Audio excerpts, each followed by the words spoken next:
അനന്തരം ജനം യഹോവയ്ക്ക് അനിഷ്ടം തോന്നുമാറ് പിറുപിറുത്തു. യഹോവ കേട്ട് അവൻ്റെ കോപം ജ്വലിച്ചു. യഹോവയുടെ തീ അവരുടെ ഇടയിൽ കത്തി പാളയത്തിൻ്റെ അറ്റങ്ങളെയും ദഹിപ്പിച്ചു കളഞ്ഞു. പിറുപിറുത്തപ്പോൾ പാളയത്തിൽ അഗ്നി കത്തി.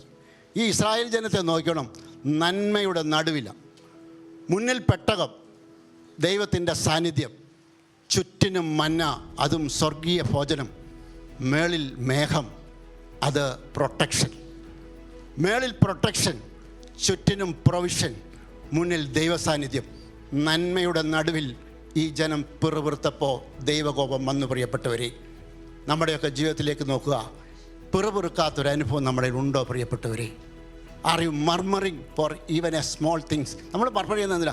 കിട്ടാത്ത എന്തെങ്കിലും ഞാൻ ഇത്രയും ചോദിച്ചിട്ട് ഇത്രയും തന്നോളല്ലോ, ആണോ പ്രിയപ്പെട്ടവരെ? ഈ ദുഷ്ടസഭ എത്രത്തോളം എനിക്ക് വിരോധമായി പിറുപിറുക്കും.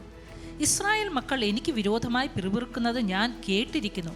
അവരോട് പറവേൻ, ഞാൻ കേൾക്കേ നിങ്ങൾ പറഞ്ഞതുപോലെ തന്നെ എന്നാണ് ഞാൻ നിങ്ങളോട് ചെയ്യുമെന്ന് യഹോവ അരുളിച്ചെയ്യും. നിങ്ങൾ പറഞ്ഞത് തന്നെ ഞാൻ നിങ്ങൾക്ക് ചെയ്യും.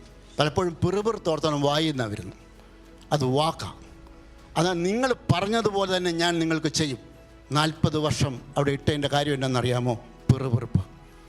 പ്രിയപ്പെട്ടവരെ, അങ്ങനെ പിറുപിറുപ്പ് അവരെ സഹിച്ചതുപോലെ നമ്മളെ ദൈവം സഹിക്കുന്നതുകൊണ്ടാണ് നമ്മൾ ഇന്ന് ഇവിടെ ഇരിക്കുന്നത്. മറക്കല്ലേ. പിറുപിറുപ്പ് ആത്മീയമായ ഫലങ്ങൾ തടസ്സപ്പെടാൻ ചെറുകുറുക്കനാണ് പ്രിയപ്പെട്ടവരെ.